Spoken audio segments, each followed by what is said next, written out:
እንዴት ናችሁ? ዛሬ ደግሞ የሆነ የምናወራበትን ጉዳይ ይዤላችሁ ነው የመጣሁት። ዝም ብላችሁ አስባችሁት የምታውቁ ከሆነ የሰው ልጅ መቼ ነው የሚሞተው፣ እንዴት ነው የሚሞተው፣ በምን ሊሞት ይችላል ብለው ፕሬዲክት አድርገው በዛ ነገር ላይ ቢድ አድርገው በዛ ነገር ላይ ደግሞ ሞር ሰክሰስፉል የሆኑ ካምፓኒ ሆነው መልቲ ቢሊዮን ዶላር ካምፓኒ ይዘው የሚንቀሳቀሱ ካምፓኒዎች መካከል አንደኛው ምን ይመስላችኋል? አንደኛው ብቻ ሳይሆን በጣም ዋነኛው ላይፍ ኢንሹራንስ ካምፓኒዎች ናቸው። ላይፍ ኢንሹራንስ ካምፓኒዎች ብዙ ጊዜ በጣም በሚገርም ሁኔታ አስባችሁት ካላወቃችሁ ለአንድ ሰው ኢንሹራንስ ለሚገባ ሰው $1 ሚሊዮን አለ፣ $3 ሚሊዮን፣ 5፣ 6፣ 8 አፕ ቱ $20 ሚሊዮን በአንድ ሰው ህይወት ላይ ሪስክ ወስደው ኢንሹርድ ያደርጉናል። እና ይሄ ኮንፊደንስ ከየት የመጣ ነው ብላችሁ አስባችሁ ታውቃላችሁ? እሱም ብቻ ሳይሆን በ2008 እና 2009 ዓ.ም ላይ ትልቅ የሆነ ፋይናንሻል ሰርቪስ ክራይሲስ አጋጥሞ ወደ 364 ባንኮች ፌል ሲያደርጉ ሲንግል ባንክ ፌል ያላደረገ ባንክ ቢኖር ምን ይመስላችኋል? ላይፍ ኢንሹራንስ ካምፓኒ። ናት ኦንሊ ዳት ኢት ዲድንት ፌል፣ ሌሎች ክራይሲስ ውስጥ ያጋጠማቸውን ባንኮች ራሱ ዲቪደንድ ሼር በማድረግ ከኮምፕሊት ዲዛስተር ያወጣቸው ካምፓኒ ነው። እና አንድ ሰው እንዴት ነው ብላችሁ አስባችሁ ለማታውቁ ሰዎች ነው። በነገራችን ላይ በጣም ትልቅ ማሲቭ የሆነ ዳታ አላቸው በሰው ህይወት ላይ። ከዛም በተጨማሪ ደግሞ አንድ ሰው ልክ ኢንሹራንስ ሲወስዱ ላብ ይልኩናል አይደል? ላብ ቴስታችንን ያያሉ ምናምን፣ ደውለው ይሄን ፊክስ ብታረግ እንደዚህ ነው ብለው አይሉንም። አንዳንዴ ኦፈር እንደረጋለን፣ አንዳንዴ ድናይ እንደረጋለን። አብዛኛው ሰው ከኤጅ ጋር በተገናኘ ይመስለዋል። ኤጅ አክቹሊ አንደኛው ፋክተር ነው። ያው በ80 ዓመቱ ላይፍ ኢንሹራንስ ሊገባ የሞከረ ሰው እና በ6 ዓመቱ ላይፍ ኢንሹራንስ ሊገባ የሞከረ ሰው ገና እንትን ይለያያል። ለምን መሰላችሁ የሚለያየው? ገና በ6 ዓመቱ የኖረ ላይፍ ኢንሹራንስ የኖረ ሰው ብዙ ነገር ዲፔንደንሲ የለውም፣ ገና እንደተፈጠረ ነው። ራይት? ሁለት ፋክተሮች አሉት የሚያዩበት። ሞዲፋያብል ፋክተር አላቸው፣ አንሞዲፋያብል ፋክተር የሚባል ነገር አለ። ሞዲፋያብል ፋክተር የምንላቸው ነገሮች ምንድን ነው?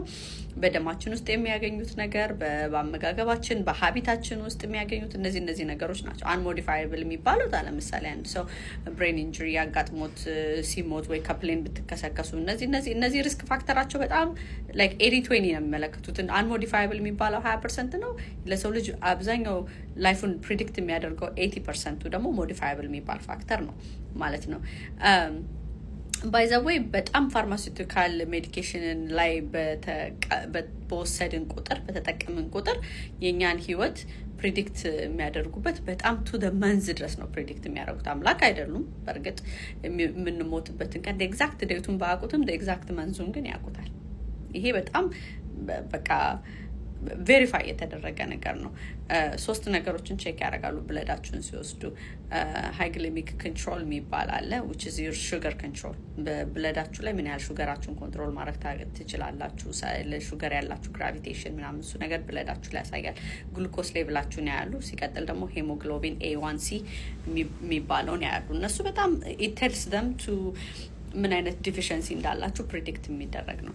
ሁለተኛው ደግሞ በጣም ትልቅ ስተዲ ከምነግራችሁ ነገር በላይ በ2016 ሃርቫርድ ዩኒቨርሲቲ ባደረገው ጥናት መሰረት ሜዲካል ኤረር the leading cause of death ነው። ሜዲካል ኤረር በቃ ዋነኛ የሰው ልጅ የሚሞትበት ትልቁ ኮዝ ሜዲካል ኤረር ነው። እንደሆነም በ2019 ዓ.ም ጃን ሀፕኪንስ ድጋሚ ሌላ ስተዲ አድርጎ ከፐርሰንቴጁ ጨምሯል ማለት ነው። እና ከዚህ ከሚያሳዩት ሲንግሊ ልትከላከሏቸው ከምትችሉት በላይ አንድ ስፔሲፊክ ኤግዛምፕል ወስጄ ላሳያችሁ። ለምሳሌ ብለዳችሁ ላይ D3 ዲፊሸንሲ ያለበት ሲንግል ዲጂት ውስጥም ያለ ሰው አለ ማለት ነው። ለረጅም ጊዜ የD3 ዲፊሸንሲ ያለበት ሰው ምን አይነት ሲምፕተሞችን ያሳያል መሰላችሁ? ይሄ የጆይንት መታመም፣ ቀስ ብሎ አለመነሳት፣ ኒካፓችን በቃ በየጆይንታችን እጃችን አለመታዘዝ ምናምን አይነት ነገሮችን ያመጣል።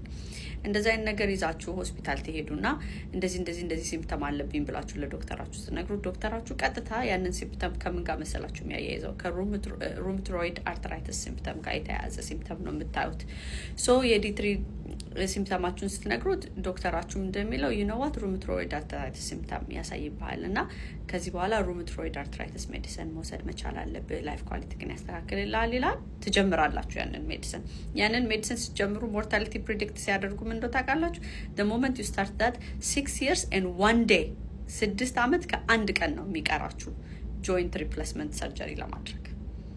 ኢማጂን ናው ሜዲካል ኢረሩ ተጀምሯል ከሩማቶይድ አርትራይተስ እንትን ከመባል ማለት ነው ሌብል ከመደረግ ናው 6 ዓመት ከአንድ ቀን ሲቀራችሁ ጆይንት ሪፕሌስመንት ወስዳላችሁ። ጆይንት ሪፕሌስመንት ሰርጀሪ ባደረጋችሁ በተወሰነ ቀን ምን ይጀምራል መሰላችሁ?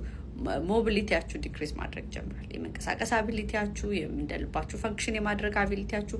እነሱ ደግሞ ምንን ያመጣሉ? ከብለድ ሃይ ፕሬሸር ጋር በተያያዘ ከኮሌስትሮል ሌቭል ጋር በተያያዘ እንዲህ እያለ ኤግዛክትሊ ቱ ደ መንዝ ምን ችግር እንደሚያጋጥማችሁ ፕሬዲክት አድርገው ጨርሰውታል። እና እነሱ ደግሞ ኮሚኒኬት አድርገው እንዲያርጉ እንዲወሰዱ ምናምን ማለትም አይችሉም። ሶ እያዩ ዋች ነው የሚያደርጓችሁ።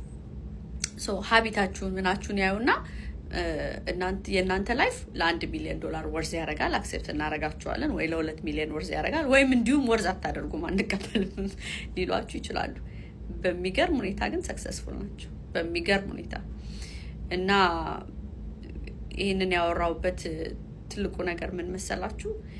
በተቻለ መጠን ራሳችን አብዞርቭ አድርገን ኔቸር የሰጠንን ነገር ኢንጆይ ማድረግ አለብን። ናት ሁል ጊዜ ሰንላይት ላናገኝ እንችላለን። ዲትሪያችሁን ውሰዱ፣ መልቲ ቫይታሚናችሁን ውሰዱ። በጣም ጠቃሚ ነው። የኛ እዚህ ለምሳሌ ውጭ ሀገር ያሉ ሰዎች አየራችን ለዛ ነገር ኮንዲሽን የተደረገ አይደለም። እና ይሄ ነገር ምን እንዳስብ አደረገ ይመስላችሁ? ብዙ ጊዜ ኢትዮጵያ እናቶቻችን ህፃን ልጆቻቸውን አውጥተው ጠዋት ላይ ያሹ በቫዝሊን የሚሆን በቂቤ ያሹ ሰንላይት ኤክስፖዝ ያስደርጓቸዋል።